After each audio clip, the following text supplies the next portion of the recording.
Hey Melissa, here's the demo video for your workout number 4. So it's going to start with arm circles, which you know what these look like, 30 seconds. And then moving into your back kicks. Watching out for little people behind you. And then going into opposite hand kicks, so kicking across your body, warming up through your spine and your core and your quads here, a little bit through your shoulders. And then going into quarter squats, just going into some mini squats to start. Gradually deepening those squats, really pushing your hips back and keeping your body nice and tall. And then last but not least, those jumping jacks. You definitely know what those look like. Staying nice and light on the feet. And then repeating that whole warm-up circuit again once before you go into your squat to round the world kicks. So circuit 1, starting with the squat to front kick, squat to side kick, squat to back kick, making sure to stay nice and tall in your squats, really engaging your core. If you want to take this one to the next level, once you get your dumbbell, you're just going to have it in front here. And same thing, just holding the dumbbell. It's going to challenge your core a little bit more. And you really want to make sure that your core is on. So pulling that belly button in toward the spine. And having the dumbbell in front will really allow you to sink back a little bit more. Really sticking your butt back and engaging those hamstring and glute muscles, because it will balance you out in the front. So those ones, you're going to do 30 seconds one side. If you want to go right into the other side, you can and do a minute of those squats, or you can separate it with your basketball free throws, 30 seconds.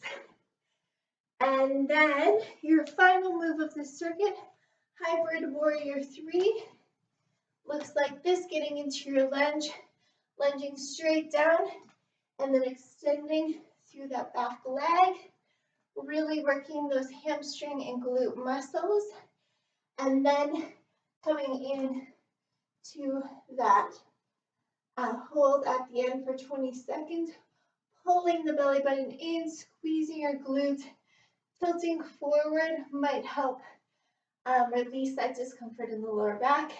You shouldn't be feeling any, so just you can just hold it like this too, seeing if those arms will work with no low back pain. And so you're going to do that on the one side. You can either do 12 lunges or 30 seconds of lunges. 12 is going to be a little bit more intense, so feel free to start with the 30 seconds each side, and then, like I said, 20 seconds, and then going to the other side for that 12 reps or 30 seconds of lunging. All right. Circuit 2, you're going to go into your static squat with the jab, so coming into your squat and then jabbing it out in the front. Like I said, if you have those light dumbbells, the 2 to 3 pounds, you can eventually, or maybe even right away, use those for some extra weight. Really build up those shoulder muscles and challenge your core in that squat even more, really pulling the belly button in and sticking that thumb back. 30 seconds, and then going into your burpees. So you can do a little jump beforehand if you want, coming down into your plank, stepping back into that plank, coming forward and all the way back up. Eventually, once you want to level up this move, it's going to look like this, jumping out and jumping in, keeping that core nice and strong throughout the plank, like you do. And then you're going to go into your standing over. So this is what you're going to do until you have the band. You're going to have your arms in front and then pulling back, flipping up, squeezing those shoulder blades together, and then taking it back to the front. Breathing in And then breathing out, really focusing on squeezing those shoulder blades, working that upper back and the backs of the shoulders. When you have your band, you're going to take that band instead. You're going to wrap your hands around it, finding the resistance that feels good, that you can still keep your wrists nice and straight. And you're going to take it wide, squeezing your shoulder blades together in the back, and breathing in to come wide, breathing out to come back in front, like so.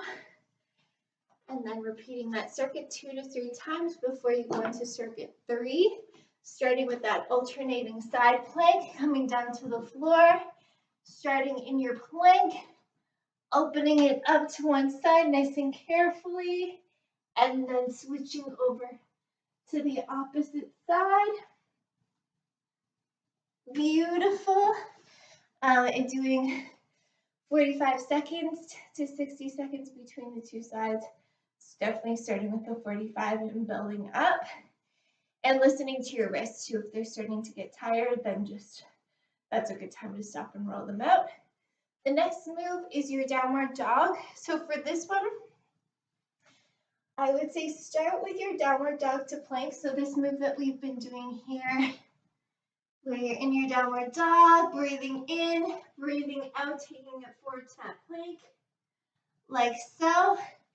And then when you're ready, when you've been doing this workout for a little while, every time you do this workout, actually you could test this out, see if you're ready for that one-arm downward dog move. So putting your hand in the middle and then reaching for your opposite foot, holding that move, maybe starting with 15 seconds and then building it up to 30 along the way. Obviously doing both sides, separating them out. So doing one side for 15 seconds and then going into your one-legged glute raises and then going back to do the other side. Speaking of what your one-legged glute raises, this is what they look like here, coming onto your back and sticking one foot up, slowly raising and lowering, breathing in to come up, breathing out to come down, and doing 12 one side, switching over 12 the other side. If you want to level this one up, you're welcome to stay up for a bonus pulse at the end for 20 to 30 seconds, but that'll be a bit in the future. Don't worry about doing that right away. And that's it. That's your workout. Please let me know if you have any questions. You're going to be awesome, and I'm always here, so reach out anytime.